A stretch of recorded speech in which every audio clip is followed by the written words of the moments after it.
Hey guys, happy Thursday. Thank you for tuning in. If you're on the replay, welcome. Please share and invite your followers as you are tuning in, and also give hearts. Greatly appreciate that. One, it just lets me know that you're alive on the other end and that what I'm saying is actually being helpful to you. So thank you for doing that. Also, for those of you that have already signed up for the Position to Prosper webinar, thank you for doing that. We've already doubled in attendance since Tuesday, so space is limited. You don't want to miss out on that, so if you haven't registered, do that. If it's not for you, find somebody that it is for and invite them. We have to be better about sharing resources. So if you haven't signed up, go ahead and do that. The link is in the title there. bit.ly Position to Prosper. All right, so what I want to talk about today is when friends become foes. When friends become foes. And yesterday I talked about the mob being against your destiny, right? And the mob was mammon, opinions, and your butt, your excuses, right? And so today I want to expand upon the opinions part, and so we can really understand how our relationships with people can keep us from our destinies if we're not careful, right? Because we're so comfortable with who these people are, whether it be our parents, our friends, our co-workers, or whatever. And when God calls us out, hey, how are you doing? Thanks for tuning in. When God calls us out, we have to be confident and secure enough in His word, right? In order to step away and obey Him when He calls us out. He's not doing it to hurt us, but we sometimes have to be separated from what it is that we know in order to get to where God is taking us. And so I want to look at a passage of scripture really quickly. I'm not going to read the whole thing. You can read it on your own time. But Matthew 16, thank you for inviting followers. Matthew 16, 13 through 23. Matthew 16, 13 through 23. Now, Jesus is with Peter, and he's like, Peter, who do you say I am? And Peter says, you're the Messiah. Jesus is like, great, that's my boy. That's my boy. You got it. And he blesses him. But then we get a few verses down, and Jesus is like, hey guys, it's been real. Hate to ruin this party, but I'm about to die on this thing in a couple of days. But don't worry, because I'm going to get up 3 days later. It's going to be all good. And Peter was like, not on my watch.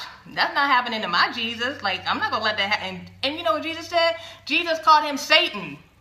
He called him Satan. Now, he was his boy a few verses before, and now he's like, dude, nah, you the devil right now. And why? Because when we read verse 23, it says, but he turned to Peter and said, get behind me, Satan. You are an offense to me. Woo! You're offensive to me. Why? Because you are not mindful of the things of God, but the things of men. Peter was focused on right now the earthly view, but Jesus was focused on his heavenly assignment. And we have got to be willing to do the same thing, to where, you know what, you might tell your girl, you know what, God telling me to leave my job and go start a ministry, and they're going to be like, you sure you want to do that? I hear that's hard. I hear, how you going to make some money? And they start putting all these doubts in your head if you are not secure in what God has called you to do. So you have to have a relationship with God and be like, no, I know the voice of God. I know it's scary. I know it's crazy. It doesn't make any sense, but I got to do what my daddy says. And right now, you are a distraction to my destiny. Did Peter do it on purpose? No, he was just trying to look out for his boy. He's like, I'm trying to look out for my Lord. I love Jesus. And your people are going to do the same thing. It's not because they're hating on you. They might genuinely be afraid for you, but they're projecting their own fears and insecurities onto you. And you got to be very, very careful about doing that and allowing them to do that to you, right? So just because someone knows who you are, it doesn't mean they know where you're going, right? They might know who you are right now, but they're not God, so they don't understand where you're going and who He is telling you and calling you to become. So just be very, very careful about that. So I want to give you a couple of tips on how you overcome that. Thank you for the hearts, by the way. I see you. Thanks for commenting and all that. So how do we overcome this? The first thing is this. Do not let your loyalty become a liability. Do not let your loyalty become a liability. Let me put it to you this way. I think most of the people that follow me, you're, out of school at this point. So when you were getting ready to graduate from high school or college, did you stay back because you still have friends there? Did you? Did you forfeit your graduation because you had friends that were going to be left behind? No, you didn't. And if you did, we need to talk about it. Right? Thank you. You didn't do that. You graduated because you had stuff in front of you and you were going towards something else. I don't know anybody who said, no, you know what? Hold my diploma because my boy's still in 9th grade and so I'm going to hang out with him for the next 3 years until he catches up to me. That sounds real foolish, doesn't it? But why is that okay now? Why is that okay? Now that we're out of school and we have jobs and all it is, but it's the same thing. God has a purpose for you. No, you know what? Hold my purpose because I got to wait on my girl to catch up to me. I got to wait on them to approve me. I have to wait on them to affirm me. Hold that promise, Jesus. They not caught up with me yet. So why is that okay when it comes to your promise, but it wasn't that way when it came to your purpose? I mean, your diploma and everything else that you did. Come on now, right? So just keep that in mind. Don't let your loyalty become a liability. You can't let people keep you from where God is taking you.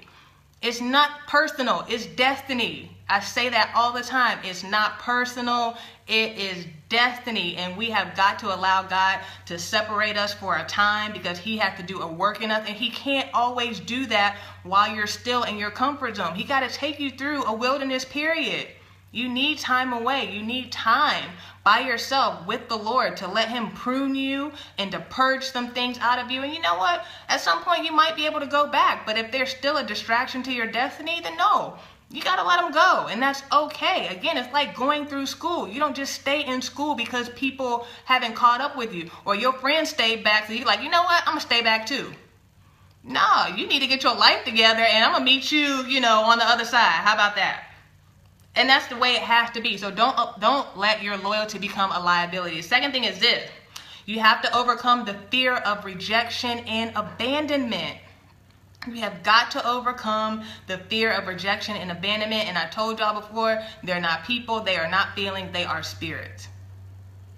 Spirits. All right, so when you understand it that way, you have got to start speaking to those things as they are. They are spirits and they're set up against you to keep you from walking into your purpose and destiny. So we like to quote all the time, you know what? God will never leave me or forsake me. But when it comes to calling you out of your comfort zone, all of a sudden you forgot about that.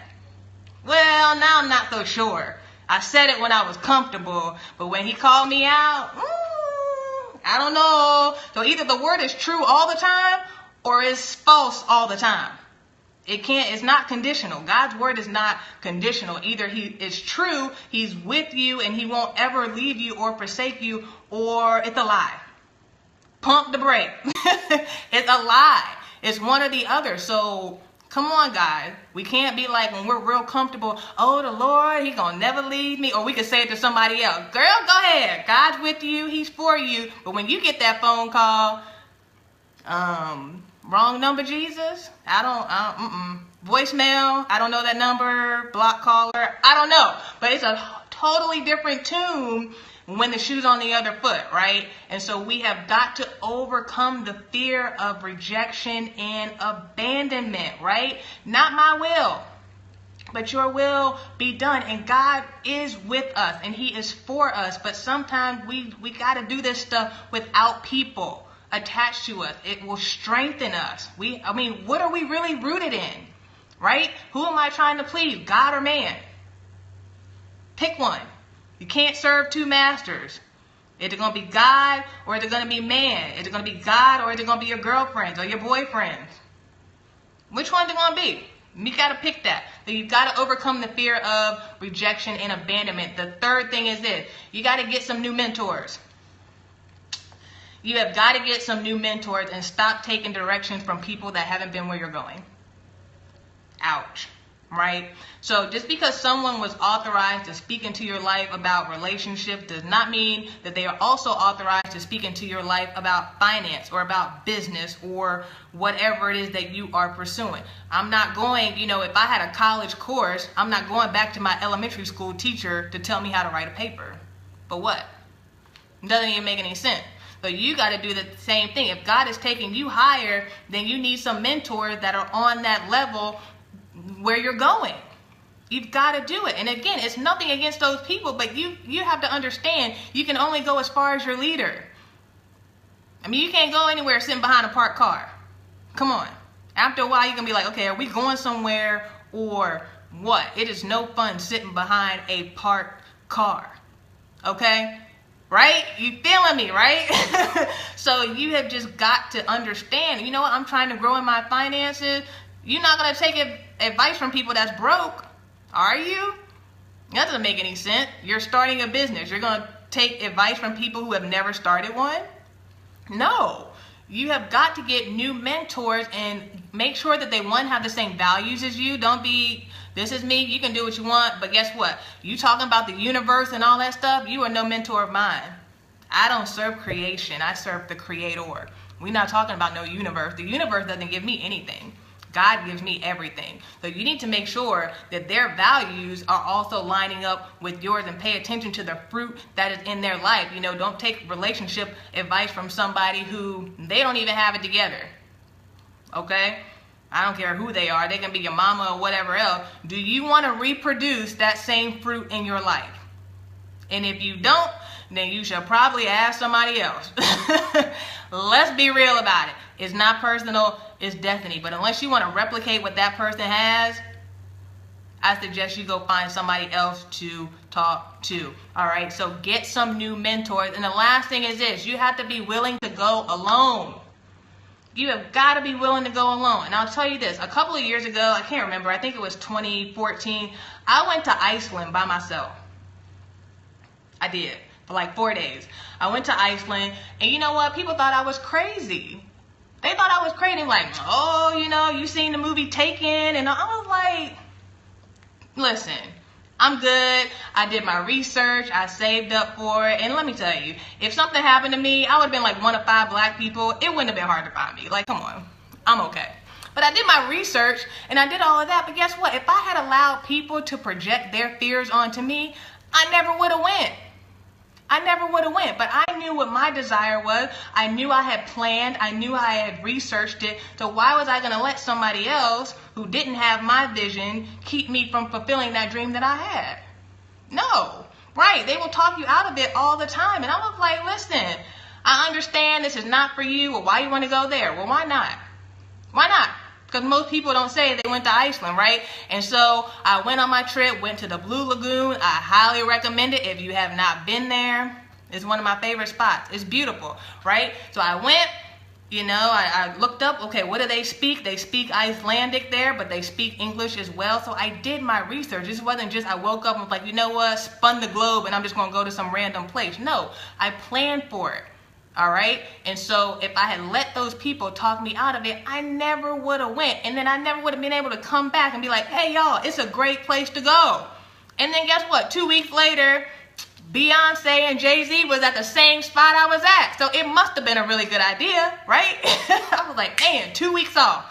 But anyway, my point is you cannot let people talk you out of it, and be willing to go by yourself. You cannot be waiting on your crew to get in alignment with the vision that God has given you, or you're not going to do anything. You are always going to be stuck waiting on people, and you're not going to do anything. Let me put this out there too. If you are single, stop waiting to live your life because you don't have a man or you don't have a woman. Stop it. Go get you a house. Go learn how to do your finances. Go travel. Start you a business. Live your life. Like, come on, live your life. You don't need another person to live your life. So stop waiting on somebody else before you go live your life. Well, I need somebody. No, you don't. You have everything that you need right now. Stop it. So let's stop using it as an excuse. Well, I want a spouse and I want somebody to share my life with. Good, get you some friends. Hang out with your family. Something, right? You got somebody. But let's not have our lives on hold because we're waiting to get married. And no, live your life now. You don't know when it's going to happen. I mean, that's not going to say it's not going to happen, but daggone, what if it don't happen till you 60? You going to waste the next 15, 20 of your years not doing anything because you didn't get married? No, ciao, bye. I got country to see, I got businesses to build, all that stuff, books to write. I don't have time to just be sitting around waiting, and neither do you. So I say all that to say, be willing to go by yourself, and it's okay. Get you some friends, join a group or something. It's fine. God got you, remember? He'll never leave you nor forsake you, so it's going to work out some way. So that is right. Thank you. I'm glad you're feeling me. I appreciate your feedback during this scope, and I'm not out here by myself. So that's it. I'll recap really quick. Don't let your loyalty become a liability. Overcome the fear of rejection and abandonment. Get some new mentors, and also be willing to go alone. All right? Your purpose is for you. You are accountable for your purpose, not somebody else. Well, you're going to get to the pearly gate and be like, so, Arianne, why didn't you fulfill your calling? Well, what had happened was, my friend, she was dragging her feet, Lord, and I don't know what was going on with her. Oh, good, thank you. You know, my friend, she would just not, I was trying to get her to come with me, and I couldn't do it. Really? What did that have to do with you? I'm sorry. Don't be laughing at work. Don't get in trouble. But I'm like, what did that have to do with you? But I didn't call her. I called you.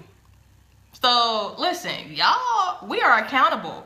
We are accountable for our assignment at the end of the day. It's not going to be, well, what did Jim Bob and all them do? No, he's talking to you.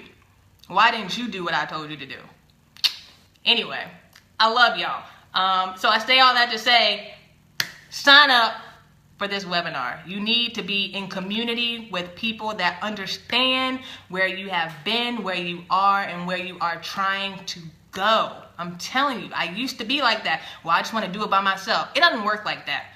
Doing it by yourself is only going to get you so far. I mean, I had to learn that. Yeah, I'm an introvert. I don't like women. Just shut up. Ain't nobody trying to hear all that. It's excuses. And I can say it like that because I've been that person, okay? That's why I'm like, just stop, okay? You need help. And if you don't need help, then it's not nearly big enough, and it's probably not God anyway. It's not, because your calling is so much bigger than you that, yeah, you're going to need help. Think about all those fish. You know what? They had so much fish. God is going to prosper us so much that we're going to need help pulling in the fish and the load and all that stuff. So you're not going to be able to do it by yourself. So just get over that now. Stop lying to yourself. And yeah, sign up for this webinar. So it's totally free. I mean, come on. There's no reason not to. I'll have the chat on. You can talk to some people, meet some people while you're in there. bit.ly position to prosper. Also, if you're not following me on Instagram, do that at Arianne Maccabee. I want to connect with you guys off of Periscope. I love y'all. I really do. Y'all make this fun. And I love pouring into you guys, and you guys pour into me as well. So I hope you guys have a great rest of your Thursday. And thank you for the hearts and the comments and for tuning in and not leaving me hanging out here by myself today. So I love y'all. Have a great rest of your day, and I'll talk to you again soon. Bye.